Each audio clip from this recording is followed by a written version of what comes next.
Welcome to USA Global TV and Radio, where our mission is to provide education, entertainment, hope, and inspiration. USA Global TV and Radio connects you with experts and audiences all around the world every single day to help you succeed in business and to live a richer life. Visit us at usaglobaltv.com to learn about career and life-changing training and mentoring programs like the Listening Mentor. Subscribe to our newsletter to stay informed about our special programs and offers. Discover how you can become a guest on one of our shows or a host or producer of a USA Global TV and Radio show of your very own. That's USA Global TV and Radio, where the doctor is always in.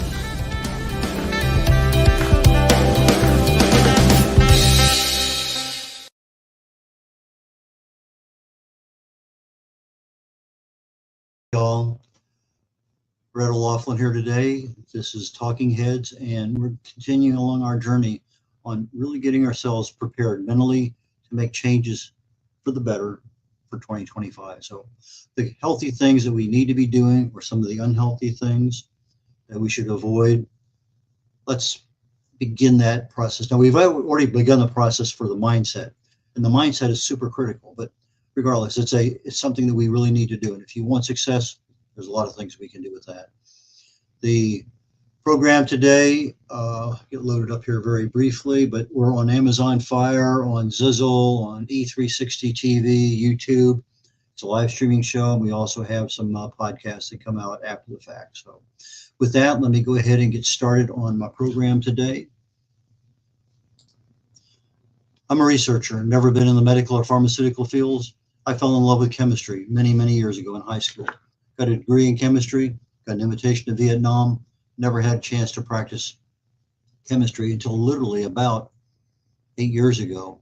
My wife had breast cancer, and I put my chemistry hat on and went back and started looking, well, how can I help in some of the areas that she was having problems with? So with that being said, I picked back up my passion for chemistry and started researching the human body at the cellular level, chemically speaking.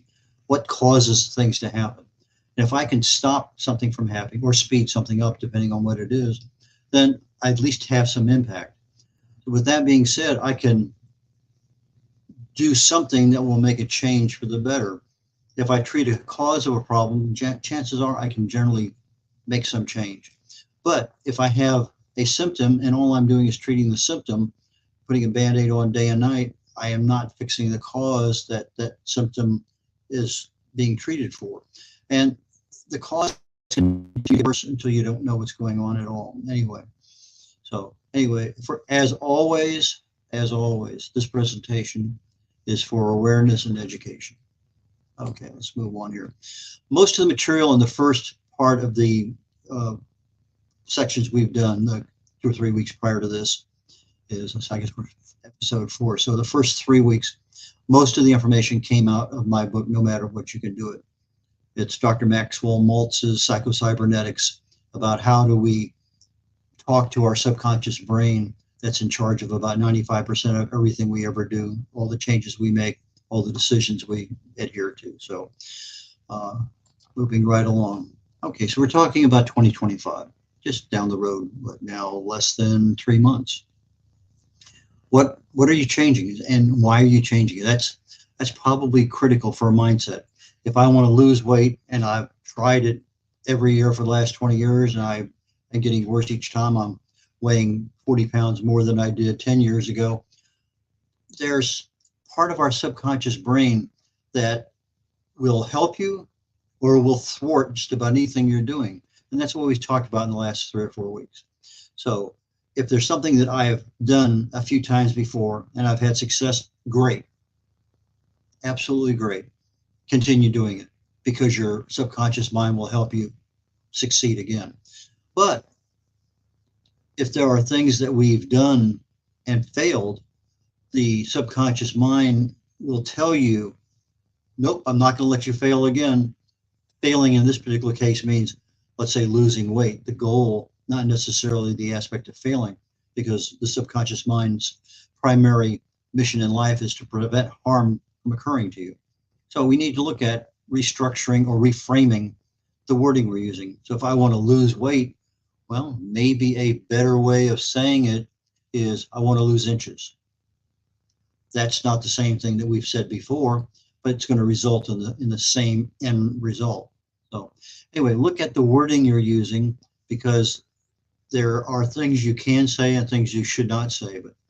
But some of the reasons we want to lose weight, let's just use that one, is look better, feel better, perform better, maybe even reduce some of the prices on clothes that we buy, reduce the risk of disease, be better prepared for a healthy retirement. A lot of reasons why, and those are critical, because if I have a really decent reason why I'm doing something, it's kind of in the back of my mind. That's going to help the process. I use the word, what do I expect? Expect is one of the words that talks to our subconscious mind. A lot of people would say, what do I need? What do I want? Well, I want incremental change. I don't want to be, let's say I'm smoking 2 packs of cigarettes a day. I'm not, but let's just say that. The expectation I want is in 30 days to be down 0. So if I know if I can cut back 3 or 4 cigarettes a day incrementally over time, maybe in 2 months, I am totally free of smoking. If I wanted to lose weight, I don't want to lose 40 pounds in 2 months. It comes off fast. It may come back just as quick. So I want to look at an expectation. And an expectation is different than a want. And the expectation ties right into that subconscious mind. How can I achieve that expectation incrementally? Our happiness is tied to a lot of our expectations. If our expectations are up here and we don't make it, we're generally unhappy and we're dissatisfied. We're not a happy camper.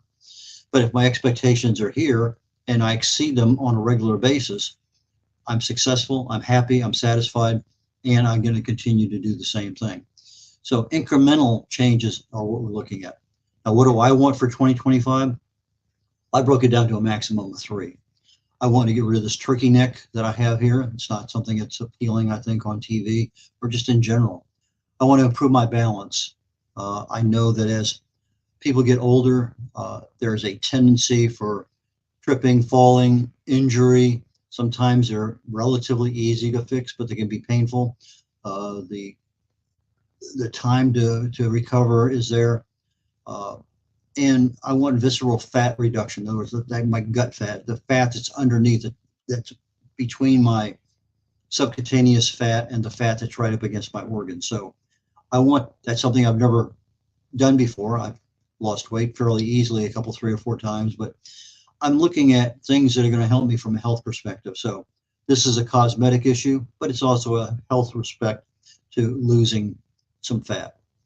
And ironically, when I lose fat for my Navy physicals, when I used to fly, I could go out and exercise and do all sorts of stuff. But when they did a neck to waist measurement to find out if I was a fat body or not, I would lose inches in my neck faster than I would lose inches in my gut. And it just became an issue. Okay, fine. If I lose weight, this is the first place I'm going to lose it. Doesn't necessarily get rid of the hanging turkey neck, but around the neck is where I lose weight. So part of understanding the system. As I said, I picked a maximum of 3. I want to make incremental changes to 3, not 13 or 15 or 20. Let's show some success and then move on. It may be that in March of next year, I take on another 3 or add 2 more, whatever. But let's just start out with something simple. If 3 is too much for you, just pick 1 and just concentrate on that. Nothing that you have failed at consistently in the past should be referenced the same way. So I want to lose weight because I want to look better, whatever. No, you're adding to your chance of failure. You need to change your entire mindset as to what you're telling your brain, your subconscious mind, and why you're doing it, because those two connect inside the brain a lot. Okay, visceral fat. There are many things that could cause visceral fat to recede, to go away. Exercise, diet, sleep, stress management. Lots of things there that destroy visceral fat. And I need to take a look at which ones do I have control over. Obviously, exercise, diet, sleep to a degree, stressing us. But I need to look at what is affecting it. If I choose 3 and there's 5 other things that affect it, I may not lose it as quickly as I want, or I may get disappointed and say nothing's working and then just give up. So when you're picking something, do a little bit of research, find out what are the things out there that can compromise your goal. Visceral fat, other than just losing the weight, I'm going to be lowering my inflammation, improve my blood function, lower body fat, lower chronic disease risk, lots and lots and lots of things that if I get rid of my visceral fat, let's say I'm right now at a 12, I get that down to a 6. I'm now in a decent range for visceral fat. It's no longer being a major health issue on me, but I have a scale that I use that measures a lot of different things, and we'll talk about that down the road. But that's what I want to do. That's why I want to do it. I want to have a healthier retirement life. Turkey neck, basically, look better, younger, reduce the fat overall. Balance, well, that's something that I learned. Interestingly, I had knee surgery 3-4 years ago, and I went through rehab, and we did a bunch of stuff and recovered pretty quickly. But when I started to stand on that particular leg, I couldn't even stand on that second. That was really a long time. And it took me about 3 or 4 weeks where I could actually stand on that leg balanced, not holding on to anything, for about 30 seconds, 45 seconds. I eventually got up over a minute and then 2 minutes. But it's something I had to work at literally on a daily basis, almost hourly at the beginning. You just stand there, hold on to something, let it go. 1, 2, just count a little bit. Oh, I got up to 3 that time. But anyway, we have a tendency as we get older that our risk of falling increases significantly. Why? Because our balance is not as good as it used to be. I don't have the leg strength. I don't have the flexibility. I have a lot of things that I need to be able to do that I've done this forever. Now all of a sudden, I'm on the ground. Something just sitting on the floor and getting up. That can be almost impossible for some people. Stretching, make sure we have full range of motion. Climbing stairs, that's something you can easily look at if you're in a 2-story building or you happen to be working in a place or you're out in public. But a lot of it's awareness. What are you hampered with a little bit? What can be improved? What should be improved? Okay. Lots of things can help us depending on what our mission is in life. So if I want my 2025 goal to be healthier in a particular respect, let's say I want to have a more alkaline body to fight disease, pH paper becomes a significant piece of equipment. Very inexpensive. You can order them online. I order the kind, I touch it to my tongue, changes the color. I look at the color. Okay, fine. I know what my pH is. When your pH is alkaline, above literally 7, you have a built-in system in your body that wants to basically fight disease, not allow it to even get a hold. But if you're acidic, you're opening the door to a lot of things, cancer growth, a lot of other diseases. And part of that reason is that the foods we eat, if I'm eating fats and proteins and carbohydrates, and just my normal metabolism, it's going to turn my body into an acidic environment. If I'm eating fruits and vegetables, I am going to turn my body into more alkaline. So I need to increase my fruits and vegetables and decrease my carbs and fats and other things. So understanding what I need to do is there. So maybe I have a blood glucose issue. Maybe you need to do a little bit of research as to what causes it, what controls do you have. Blood pressure. I have a blood pressure issue. I take my blood pressure probably 3 to 6 times a day. I provide that information to my cardiologist. And in most cases, a pill works, but that's not what I want. I think taking care of my visceral fat, which will take care of my other fat, subcutaneous fat, will improve my blood pressure. I noticed that when I used to fly, if I kept my weight below 184, absolutely no problem with blood pressure. I'm a little above that, maybe 10 pounds above that now, but it's enough to have high blood pressure. Heart rate is something that I may want to check on. So I have to have an instrument that'll be able to determine what that is. I have a weight scale that has some metal circles on it. I stand on it barefoot. It sends a current through me, measures about 15 different things. And that's how I can get a measurement for what my visceral fat is, or my subcutaneous fat, or like I say, almost a dozen other things. Thermometer may be something you need. A blood oximeter, again, a fairly inexpensive item depending on what you're tracking. A sleep monitor, if you're having problems with sleep, maybe a sleep monitor is something you need to invest in. It's a watch, just like a smart watch, but it's going to keep track of what is the quality of your sleep. A lot of different home blood tests that you can do to get a good idea of what's changing over time. What other things should I consider? Well, I get an annual physical every year, flight physical from 1968 through 1999, and an annual physical every year since 1999 till I have one coming up next week, actually. A wellness check might be something that if your insurance doesn't pay for something, that might be an option that's cheaper. The nutrition assessment. How much of my vitamins and minerals am I getting from my food versus from supplements? Again, that's going to require just a little bit of research, but it's going to help you in the long run making decisions regarding, I don't want this right now, but I need this right now because that's what my body needs. So when you're at a restaurant or you're making a choice in a grocery store as to what you should have, those things help. Cost, I try to keep things as close to zero for me and for anybody else that I'm talking to. Many, many, many good success stories on YouTube. YouTube is probably a gold mine of information with regard to just about anything you want to achieve.